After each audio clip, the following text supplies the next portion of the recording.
الحمد لله رب العالمين الرحمن الرحيم مالك يوم الدين إياك نعبد وإياك نستعين اهدنا الصراط المستقيم صراط الذين أنعمت عليهم غير المغضوب عليهم ولا الضالين.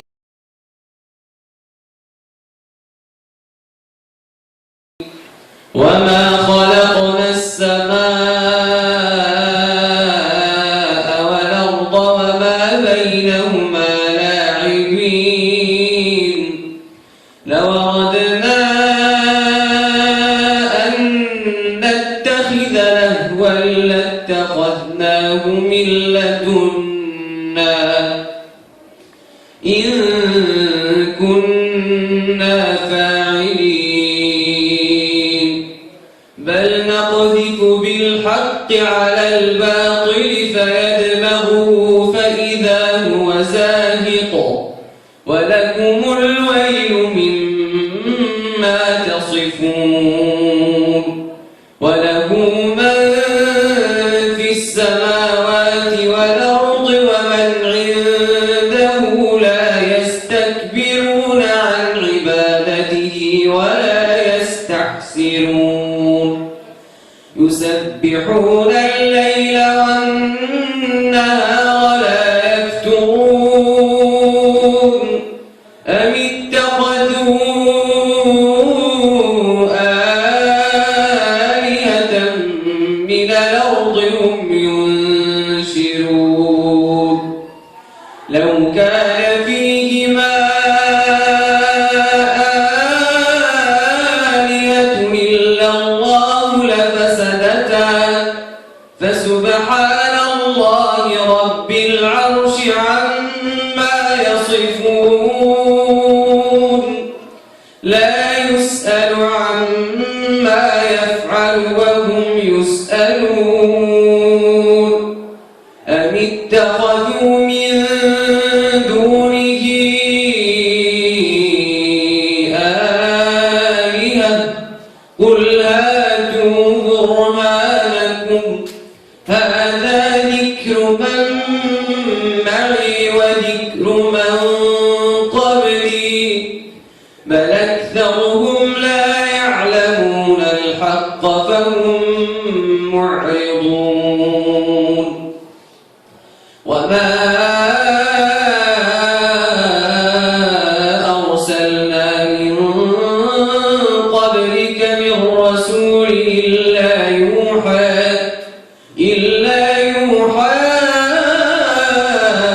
إليه أنه لا إله إلا أنا فاعبدون وقالوا اتخذ الرحمن ولدا سبحانه بل عباد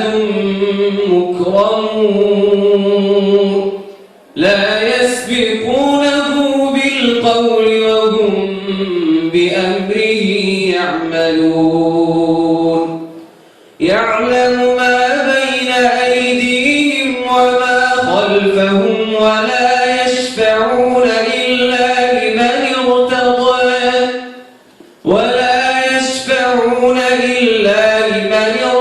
وهم من خشيته مشفقون ومن يقل منهم إني إله من دونه فذلك نجزيه جهنم كذلك نجزي الظالمين.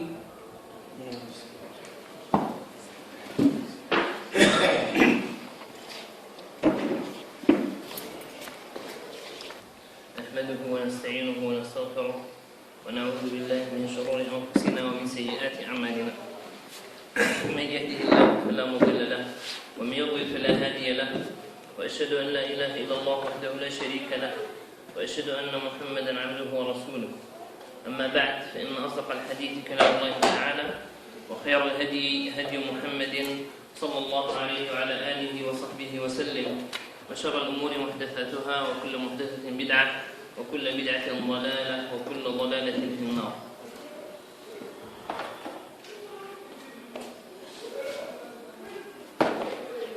آخر ما وقفنا عليه في الحلقة الماضية هو الأثر الذي ثبت عن الإمام أحمد رحمه الله من صلاته مع أحد الخصاص. وهذا القاص ارتكب مخالفتين: مخالفة محققة وهي روايته للأحاديث المكتوبة عن النبي عليه الصلاة والسلام، وشيء فيه شيء من النظر عند السلف، وهو سبه ولعنه لابن أبي دؤاد بعينه، وهو كما قلت وزير الخليفة. هذا يشكل من حيث أن كلام الإمام أحمد رحمه الله يفيد أن القصاص ينتفع بهم عامة الناس، ويوجد في كلام السلف التحذير من القصاص، وهذا من الإمام أحمد رحمه الله في نوع خاص، وهو من كان منهم على معتقد أهل السنة والجماعة، لكن يخطئ في روايته للأحاديث المكتوبة عن النبي عليه الصلاة والسلام، ويخطئ في مثل هذا. وهو بالرغم إنكاره رحمه الله لما هم عليه من المخالفات، إلا أنه رحمه الله يرى أن عامة الناس ينتفعون بكلامهم. ثم إن كلام السلف رضوان الله تعالى عليهم في التحذير من القصاص الذين لا يتثبتون ولا يرون الأحاديث الصحيحة، وإنما يكثرون من الأحاديث الضعيفة والمكذوبة، هذا الكلام في التحذير منهم إنما هو في واقع خاص وفي زمن خاص. ولهذا الإمام ابن الجوزي رحمه الله كما في صيد الخاطر لما عرض لكلام السلف في التحذير من القصاص منهم كلام للإمام أحمد رحمه الله، بين أن هذا كان يصلح في ذلك الزمان، ويتكلم عن زمانه رحمه الله وهو في القرن الخامس، يتكلم عن زمانه أنه لا يصلح هذا التحذير بإطلاق. فيقول رحمه الله في صيد الخاطر قال: وقد كان جماعة من السلف يرون تخليط القصاص، بمعنى يخلطون بين الصحيح والمكذوب، ويخلطون بين الأفكار السليمة والأفكار الفاسدة، فيخلطون بين مواد فاسدة ومواد صحيحة. فهذا هو معنى كلامه رحمه الله: يرون تخليط القصاص. قال: وقد كان جماعة من السلف يرون تخليط القصاص فينهون عن الحضور عندهم. يعني كان جماعة من السلف يرون أن القصاص يخلطون ولا يرون الأحاديث الصحيحة عن النبي عليه الصلاة والسلام، بل يخلطونها بالكثير من المكذوب عن النبي عليه الصلاة والسلام، ويخلطون في كلامهم بين مواد صحيحة ثابتة بالكتاب والسنة وبين مواد فاسدة مبتدعة في دين الله تبارك وتعالى. فهم من نظرهم إلى هذه المواد الفاسدة ينهون الناس عن حضور مجالسهم. قال رحمه الله: فينهون عن الحضور عندهم. قال: وهذا على الإطلاق لا يحسن اليوم. يعني هذا النهي في زمانه في القرن الخامس، ليس في القرن الخامس عشر، في القرن الخامس يقول هذا لا يصلح، لا يحسن بإطلاق، لأنه كان الناس في ذلك الزمان متشاغلين بالعلم. يعني عامة الناس كانوا متشاغلين بأهل العلم عن العلماء، وإذا كان الإنسان يجلس لأهل العلم وأهل العلم متوافرون، فلا ينبغي له أن يضيع وقته بالجلوس إلى أمثال هؤلاء الذين يخلطون بين مادة صحيحة ومادة فاسدة. قال رحمه الله: أنه كان الناس في ذلك الزمان متشاغلين بالعلم، فرأوا حضور القصص صادا لهم، يعني صادا لهم عن العلم. قال: واليوم كثر الإعراض عن العلم. يعني في زمانه كثر الإعراض عن العلم، بل العامي يجد في نفسه من الثقل ومن العنة إذا سمع مادة علمية لأحد أهل العلم في ذاك الزمان. وهذا كثر وغلظ في زماننا. إذا كان هذا في القرن الخامس فما بالك في هذا القرن. قال: فرأوا حضور القصص صادا لهم. قال: واليوم كثر الإعراض عن العلم، فأنفع ما للعامي مجلس الوعظ يرده عن ذنب ويحركه إلى توبة. يعني يقول في هذا الزمان في القرن الخامس أنفع ما يكون لي للعامي أن يجلس في مجلس الوعظ، لأنك إذا صددته عن مجلس الخاص ومجلس الوعظ الذي يستريح فيه ويفهم كلامه ربما صرف عن العلم جملة.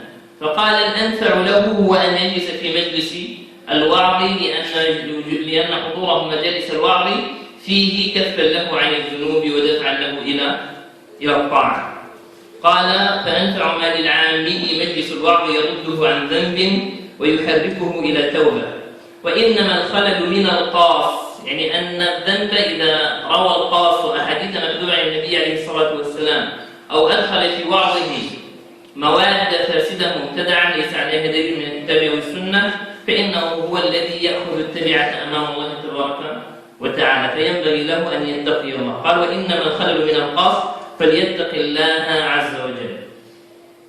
وأنت إذا رأيت في كلام الإمام ابن الجوزي رحمه الله ترى أن كثيرا من الناس ممن يحذر منه في هذا الزمان يتقي الله تبارك وتعالى في قصصه فيريد الأحاديث الصحيحة ويتحرى ذلك، ويتحرى المواد الثابتة عن النبي عليه الصلاة والسلام والثابتة بكتاب الله وسنة النبي عليه الصلاة والسلام، فلا غضاضة في سماع ذلك والدعوة إليه والاستفادة منه. وإذا كان مثل هذا الكلام يقال في القرن الخامس فما بالك في هذا الزمان. في القرن الخامس يقول الإمام ابن الجوزي رحمه الله كلام السلف في التحذير أو كلام بعض السلف، يعني ليس كلامهم جميعا وإنما كلام بعض السلف في التحذير من القصاص إنما كان لهذا السبب، ثم إن هذا السبب زال في زمانه وفي زماننا يتأكد زواله، لأن الناس معرضون عن العلم فينبغي إشغالهم بالوعظ والتذكير ليكون وعظهم وتذكيرهم حاثا لهم على طالب العلم الذي هو فرض عيني عليهم، ولكي ينتقلوا من درجة الاتعاظ إلى درجة التحصيل.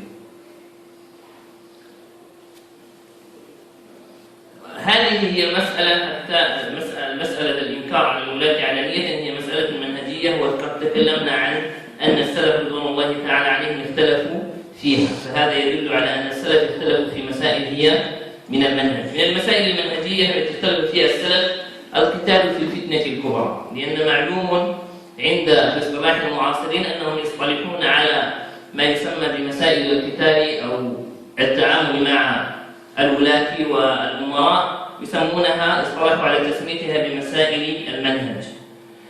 بعد وفاة النبي عليه الصلاة والسلام معلوم الفتنة الكبرى التي حصلت بين علي رضي الله عنه وبين معاوية رضي الله عنه، والاقتتال الذي حصل بين أهل الإسلام. هذا الاقتتال اختلف فيه الصحابة رضوان الله تعالى عليهم، فمنهم من كان يرى وجوب القتال مع علي رضي الله عنه، ومنهم من وهم أكابر الصحابة وجمهورهم يرون أن هذا قتال فتنة ينبغي اعتزاله، ومنهم من كان يرى القتال مع معاوية بن أبي سفيان رضي الله عنه. فلهذا اختلفوا إلى 3 أقوال أو إلى 4 إلى 3 فرق. ولهذا يقول ابن تيمية رحمه الله في المجموع في المجلد 20 يقول ومن ذلك أن القتال في الفتنة الكبرى كان الصحابة فيه 3 فرق: فرقة قاتلت من هذه الناحية، وفرقة قاتلت من هذه الناحية، وفرقة قعدت، يعني أنها اعتزلت القتال.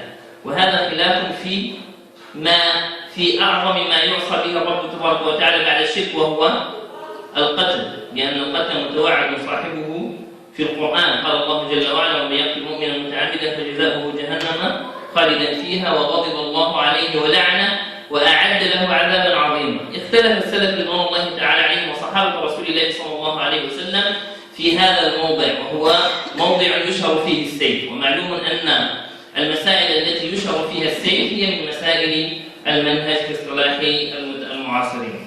قال رحمه الله وفرقة قاتلت من هذه الناحية وفرقة قعدت. قال والفقهاء اليوم على قولين: منهم من يرى القتال من ناحية علي مثل أكثر المصنفين لقتال البغاة، ومنهم من يرى الإمساك، وهو المشهور من قول أهل المدينة وأهل الحديث، يعني أن المشهور من عند أهل السنة المشهور عندهم هو أن الصواب كان مع الطائفة التي اعتزلت القتال، وأن ذلك القتال كان مرجوحا وأنه لم يكن صوابا.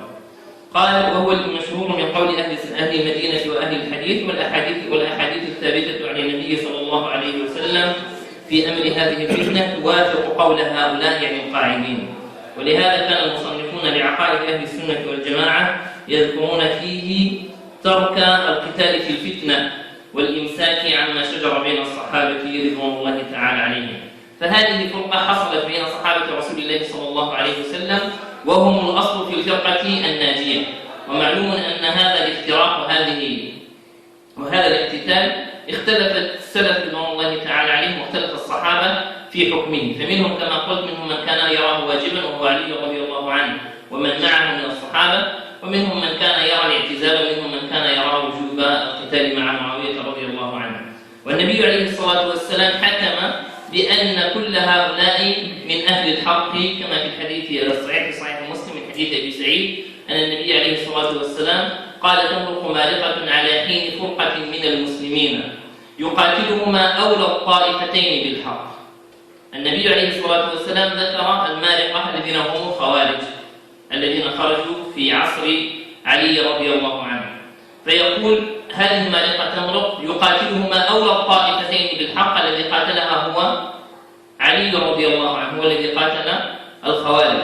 فالنبي عليه الصلاة والسلام لم يجعل طائفة علي هي الطائفة التي على الحق فقط، وإنما قال أولى الطائفتين بالحق، ودل هذا على أن طائفة معاوية رضي الله عنه وطائفة علي رضي الله عنه كلاهما من أهل الحق، لكن علي رضي الله عنه كان أرجح. وهذا حكم حكم به من؟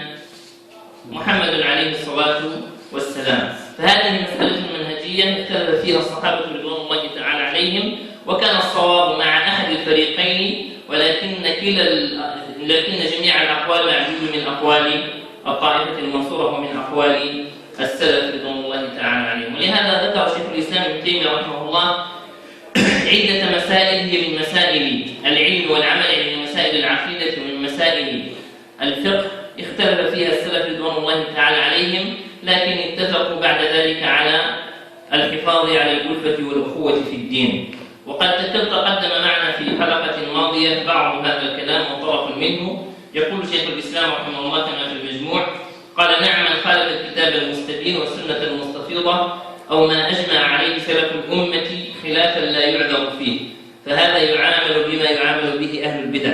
ثم ساق أمثلة فقال رحمه الله: فعائشة أم المؤمنين رضي الله عنها قد خالفت ابن عباس وغيره من الصحابة في أن محمدا صلى الله عليه وسلم رأى ربه، وقالت: من زعم أن محمدا رأى ربه فقد أعظم على الله الفرية. وجمهور الأمة على قول ابن عباس، لأن ابن عباس رضي الله عنه كان يقصد بالرؤية رؤية القلب لا رؤية العين. قال: وجمهور الأمة على قول ابن عباس. قال: مع أنهم لا يبدعون المانعين الذين وافقوا أم المؤمنين رضي الله عنها. هذا خلاف في مسألة علمية وهي من مسائل العقائد، وهي هل رأى النبي عليه الصلاة والسلام ربه ليلة أسري به أم لا؟ فهذه مسألة أثر فيها الخلاف عن الصحابة رضوان الله تعالى عليهم، فأثبت ذلك ابن عباس ونفت عائشة رضي الله عنها ذلك، بل أعظمت في النفي فقالت: من زعم أن محمد رأى ربه فقد أعظم على الله الفرية. وهي لا تقصد بذلك أبدا أن ابن عباس رضي الله عنهما وغيره من الصحابة مفترين على الله عز وجل وعلى رسوله، كلا، بل تقصد أن هذا القول باطل غير صحيح. ثم إن من أتى بعد عصر الصحابة رضوان الله تعالى عليهم اختلفوا هل رأى النبي عليه الصلاة والسلام ربه أم لا، على قولين، وقول ثالث فيه الجمع بين أقوال الصحابة، فقالوا قول عائشة بنفي الرؤية ونفي للرؤية العين، وإثبات ابن عباس رضي الله عنهما للرؤية وإثبات لرؤية القلب. فهذا قول ثالث يجمع بين القولين المأثورين عن السلف رضوان الله تعالى عليهم. قال: مع أنهم لا يبدعون المانعين، اتفق أهل السنة رحمهم الله أن هذه المسألة لا تبديع فيها. والعلة في عدم التبديع فيها ما هي؟ هي أنها مسألة اختلف فيها الصحابة وليس بالصحابة مبتدع، ومن اتبع بعض أصحاب النبي عليه الصلاة والسلام لا يجوز أن يكون مبتدعا. قال: مع أنهم لا يبدعون المانعين الذين وافقوا أم المؤمنين رضي الله عنها. قال: وكذلك أنكرت أن يكون الأموات يسمعون. قال وكذلك أنكرت أن يكون الأموات يسمعون دعاء الحي لما قيل لها إن النبي صلى الله عليه وسلم قال ما أنتم بأسمع لما أقول منهم، فقالت إنما قال إنهم ليعلمون الآن أن ما قلت لهم حق. ومع هذا فلا ريب أن الموت يسمعون خفق النعال، كما ثبت عن رسول الله صلى الله عليه وسلم أنه قال ومن رجل يمر بقبر الرجل كان يعرفه في الدنيا فيسلم عليه إلا رد الله عليه روحه حتى يرد عليه السلام. وهذا الحديث اختلف في صحته، صححه الشيخ الإسلام ابن تيمية رحمه الله وضعفه غيره من أهل العلم، وصححه ابن حق الإشبيلي في كتاب العاقبة، واختار الشيخ الألباني رحمه الله من المعاصرين تضعيف هذا الحديث. لكن هذا الحديث هو حجة لمن يرى بأن الموتى يسمعون كلام الأحياء.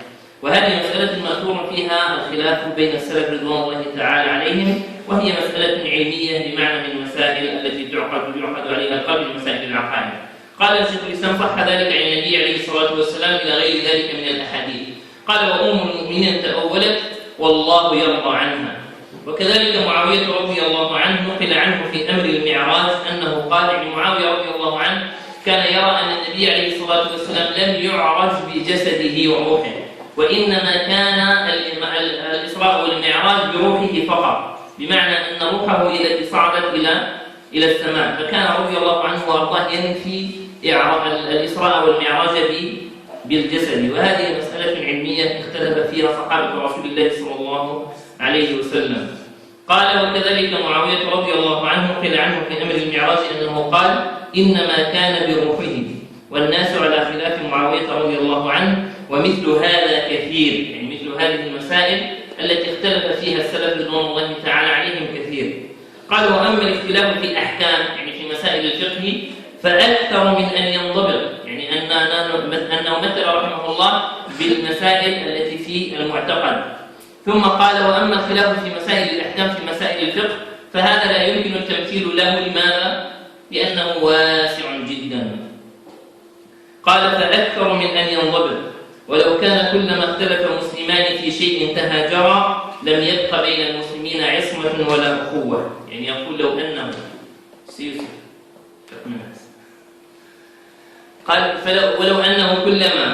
ولو كان كلما اختلف مسلمان في شيء تهاجرا لم يبق بين المسلمين عصمة ولا أخوة. يعني لو أن كل مسألة خلافية حدثت بين أهل العلم ومن ثم بين أهل السنة والجماعة أوجبت فرقة واختلافا لم يبق بين المسلمين عصمة ولا أخوة، كما قال الشاطبي رحمه الله قال وعيسى لما صدر عن النبي قال وقل صادقا لولا الوئام وضحوه لطاح الأنام الكل في الخلف والقنا. يعني يقول لولا الوئام وهو التغاضي والتغافل عن المسائل التي فيها خلاف بين المؤمنين لطاح الأنام لسقط الجميع، لطاح الأنام الكل في الخلف والقلاع في الاختلاف والقلاع الذي هو التباغض. قال ولو كان كلما اختلف مسلمان في شيء تهاجرا لم يبق بين المسلمين عصمة ولا أخوة. ولقد كان أبو بكر وعمر رضي الله عنهما سيد المسلمين يتنازعان في أشياء لا يقصدان إلا الخير. ولهذا كان من كلام السلف رضوان الله تعالى عليهم في مثل هذا المقام أنهم كانوا ينهون الفقيه على أن يعنت على الناس وأن يحملهم على مذهبه. وذكر هذا عن الإمام أحمد رحمه الله وغيره. قال الإمام أحمد كما يقوله الشيخ الإسلام ابن تيمية رحمه الله في بيان الدليل على بطلان التحليل قال لا ينبغي للفقيه أن يحمل الناس على مذهبه. يعني يقول لا ينبغي للفقيه أن يحمل الناس، معنى أن يلزمهم باتباعه، إما أن يتبعوه وإما أن يكونوا ضلالا. هذا لا ينبغي للفقيه، مع أن الفقيه لا يقول قولا إلا إذا استدل عليه. فبإمكان كل فقيه أن يدعي أن قوله عليه الدليل، ومن خالف الدليل يكون مخالفا للنبي عليه الصلاة والسلام وبالتالي يحكم بضلاله. لكن السلف رضوان الله تعالى عليهم لم يكن هذا منهجهم، بل كما قال الإمام أحمد رحمه الله ما ينبغي للفقيه أن يحمل الناس على مذهبه ولا يشدد عليهم. شيخ الإسلام رحمه الله يفسر أن هذا الكلام يقول بأن هذا الكلام من الإمام أحمد رحمه الله وغيره من السلف ليس بمحصور بمسائل الفقه، وإنما هو عام لكل المسائل المختلف فيها بين السلف، سواء كانت مسألة علمية أو مسألة عملية، سواء كانت مسألة في العقائد أو مسألة في الفقه. يقول رحمه الله: قال: ولا تقلد دينك الرجال فإنهم لن يسلموا من أن يغلطوا.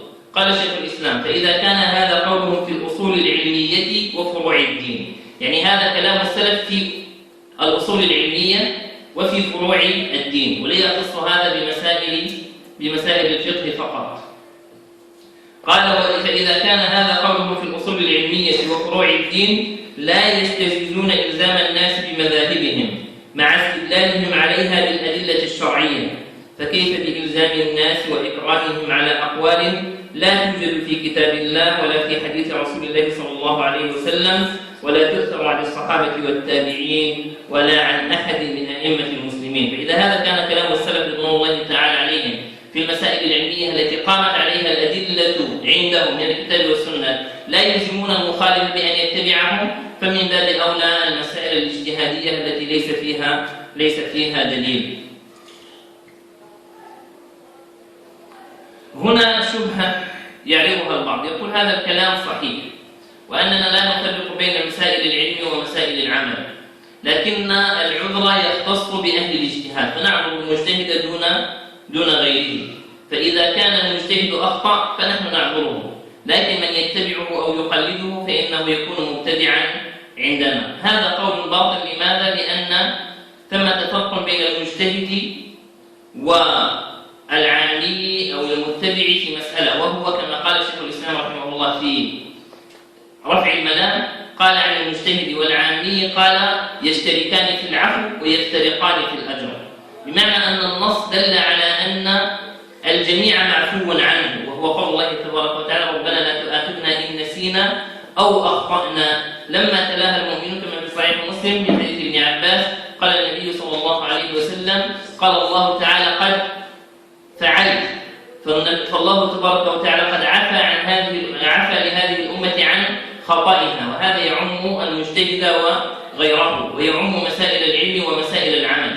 وقال الله تبارك وتعالى: لا يؤاخذكم الله فيما أخطأتم به ولكن ما تعمدت قلوبكم، فهذا عام في جميع أفراد الأمة.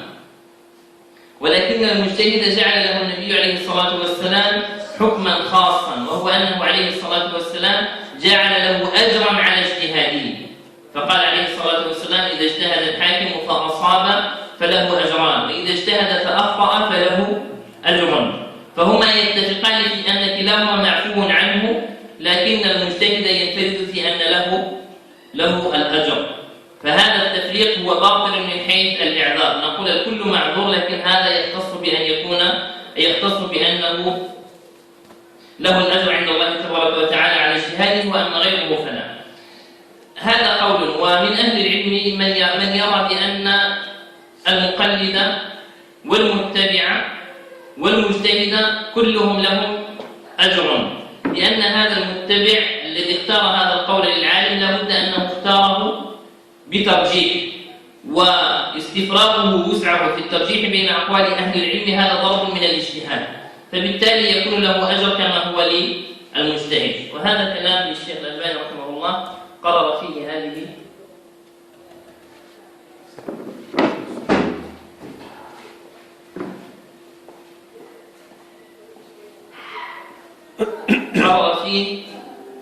وقال عن هذه الكلمة، قال: ينبغي أن تسجل وتنشر، وهو أن الذي يتبع المجتهد له حكم المجتهد.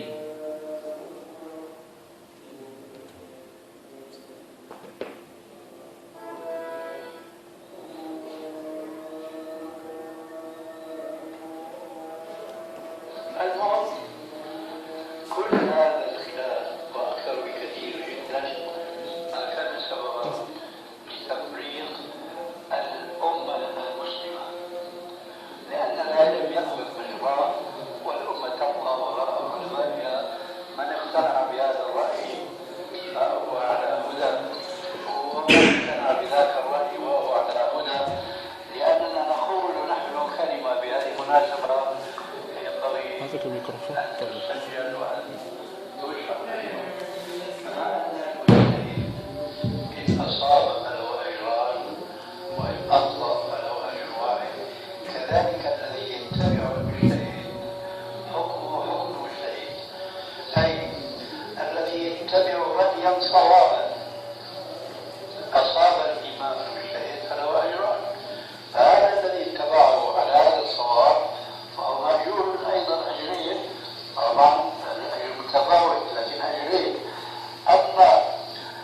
اتبع إماما آخر وكان مخطئا فهو مأجور أجر واحد، كذلك الذي اتبعه فهو مأجور أجر واحد.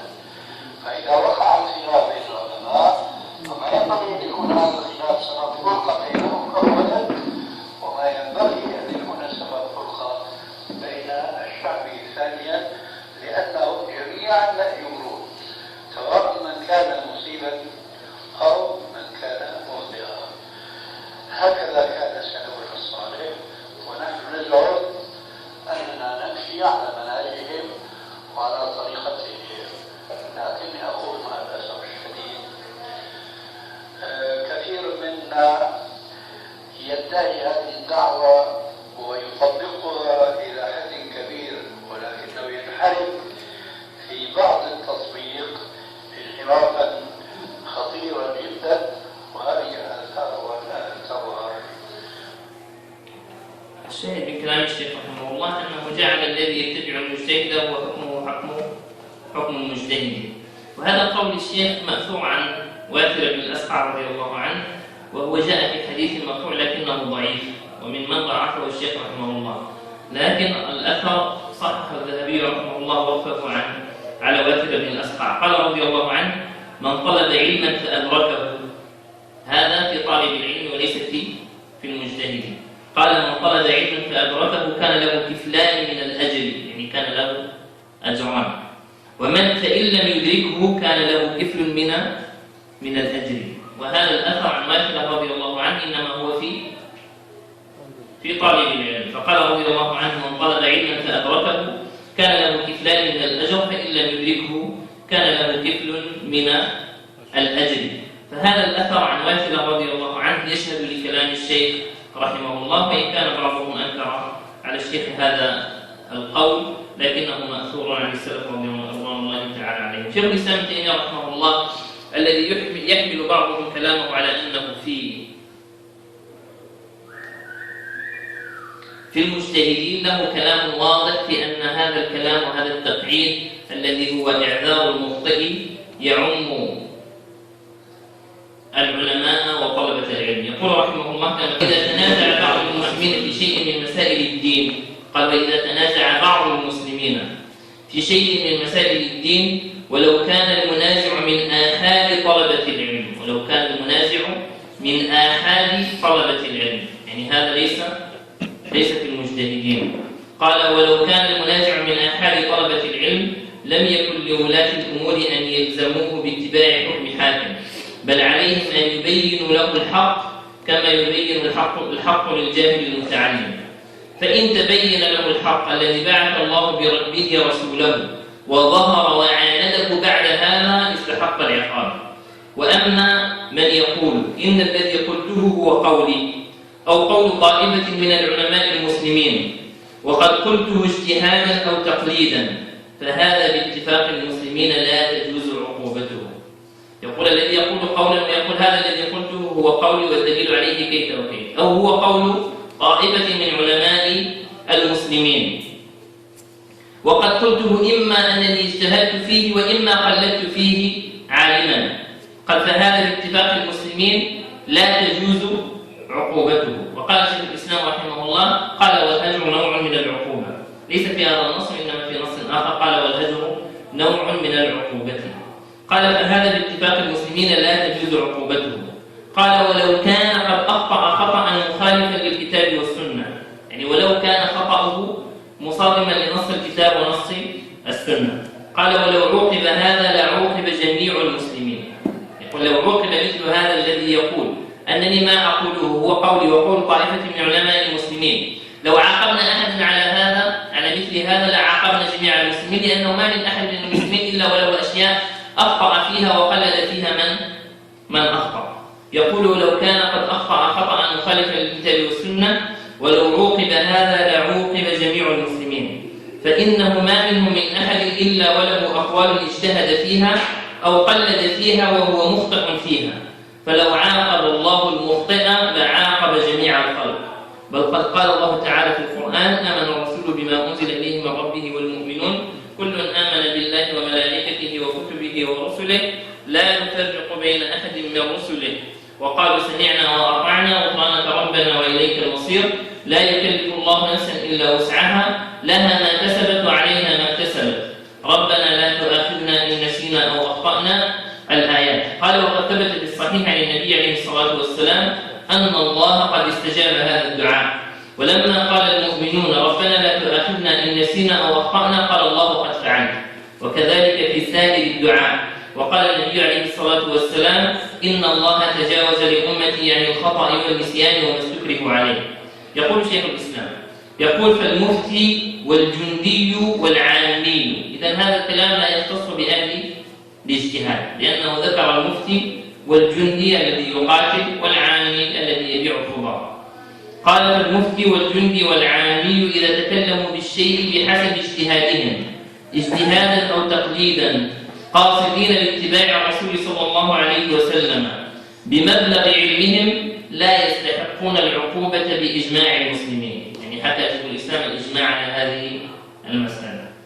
قال وإن كانوا قد أخطأوا خطأ مجمعا عليه، وإن كانوا قد أخطأوا خطأ مجمعا عليه لا تجوز عقوبتهم إلا بعد أن يبين لهم.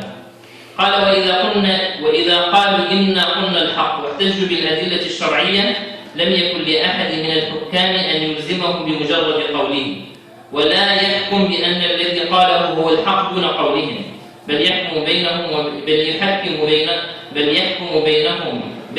وبينهم الكتاب والسنة والحق الذي بعث الله به رسوله صلى الله عليه وسلم لا يغطى بل يظهر، فإن ظهر رجع الجميع إليه. يعني إن ظهر الحق بالأدلة الشرعية رجع الجميع إليه، وإن لم يظهر يعني إن لم تظهر الحجة سكت هذا عن هذا وسكت هذا عن هذا. فهذا الكلام من شيخ الإسلام ابن تيمية رحمه الله في طلبة العلم وفي عامة الناس وفي جميع طبقات المسلمين. فإذا كان هذا الكلام من شيخ الإسلام ابن تيمية رحمه الله لا يختص بأهل العلم دل هذا على أن هذه الشبهة التي يريدها البعض ويقول نحن نعبر أهل الاجتهاد ونعبر العلماء ولكن طلبة العلم ومن دونهم فإنهم لا يعذرون، نقول هذا باطل، لأن القول الذي يقوله طالب العلم موافقا فيه لبعض أهل العلم يكون قائلا لقول هو داخل في الطائفة الناجية المنصورة، لأن الطائفة الناجية بكل بساطة هم أهل العلم. ومن الحمق المنهجي أن نتخذ أو نعتبر قولا هو داخل عن الطائفة خارجا عنها، شيء داخل خارج هذا مستحيل، لأن الطائفة المنصورة هم أهل العلم. فإذا قلت أن قولا قال به بعض أهل العلم لا أكون خارجا عنه، وإنما الخارج عنه هو الخارج عن إجماعهم وعن اتفاقهم.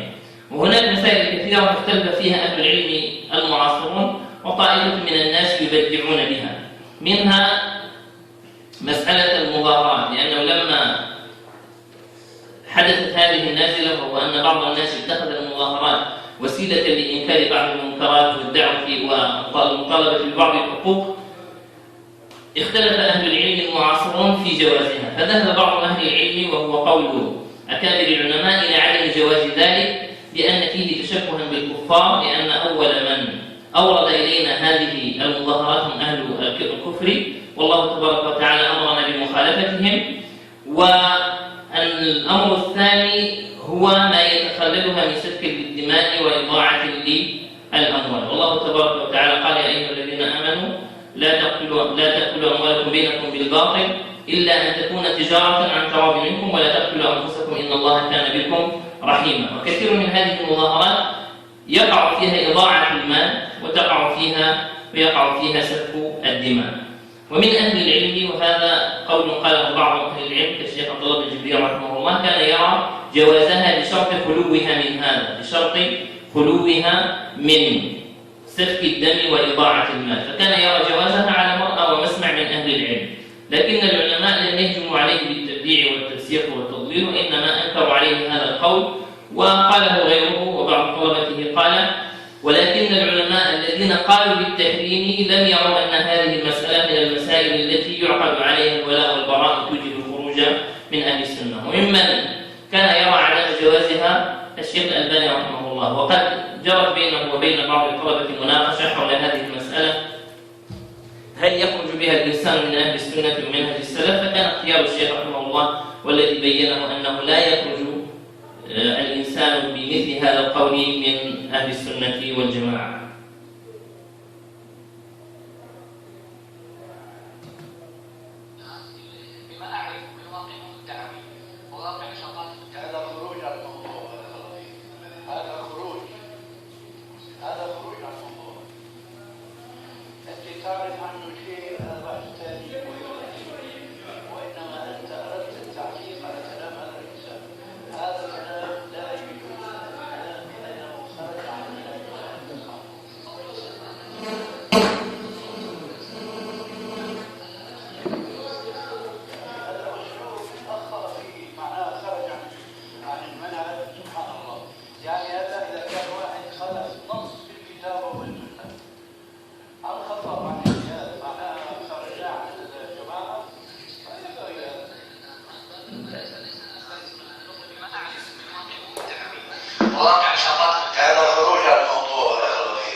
هذا كلام الشيخ رحمه الله في هذه المسألة، ومعلوم أن طائفة من الناس يبدعون مثل هذه الأشياء، وهم في هذا مخالفون لنهج السلف الصالح رضوان الله تعالى عليهم، لأنه ثبت عن السلف أشياء أكثر من هذا وسيأتي بيانها لم يبدعوا فيها، وهم مخالفون لأهل العلم الكبار من أهل السنة في هذا الزمان، إذ أنهم لا يبدعون في مثل هذه الأمور التي وقع فيها الخلاف بين أهل السنة، وإن كان أهل العلم ينكرون كما قال الشيخ رحمه الله لهذا الطالب، قال له نحن لا نراه وسيلة مشروعة ولا نرى أن هذا موافقا للمنهج وهذا الذي مخالفة، لكنه لا يكون بهذا مخالفا لمنهج أهل السنة.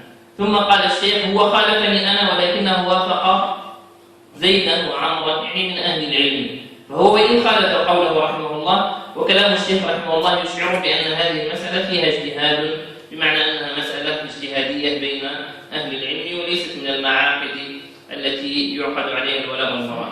والشيخ رحمه الله في السلسلة الضعيفة لما عرض لأثر عمر بن الخطاب رضي الله عنه التي استدل بها بعض المشايخ على جواز المظاهرات، يعني ضعفه وبين ضعفه، لكنه رحمه الله اعتذر لمن استدل به، فقال رحمه الله كما في السلسلة الضعيفة قال عزل الحافظ حديث ابن عباس لأبي جعفر بن أبي شيبة، لأن في حديث ابن عباس أن عمر بن الخطاب رضي الله عنه في قصة إسلامه أخذ الصحابة صفا صفا يعني صفوا صفين ودخلوا إلى الكعبة يلبون ويشيرون شهادة أن لا إله إلا الله وأن محمد رسول الله ويكبرون.